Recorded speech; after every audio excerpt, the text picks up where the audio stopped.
বন্ধুরা আজকে আমার রেসিপি উইন্টার স্পেশাল গুড় সুজির হালুয়া।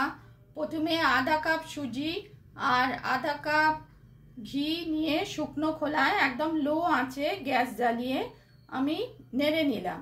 তারপর আর গুড়টা হাফ কাপ বা হাফ কাপের একটু বেশি নিয়ে জল দিয়ে ফুটিয়ে গুড়ের একটা শিরা তৈরি করে নিলাম। কাজুটা ঘি দিয়ে ভেজে রাখলাম। এবার সুজির মিশ্রণে গুড়ের শিরা দিয়ে 5-10 মিনিট মিডিয়াম আঁচে সেদ্ধ করে নিলাম হালুয়াটাকে। তারপর ছোটো এলাচিও দিয়েছিলাম। তৈরি হলো গুড় সুজির হালুয়া।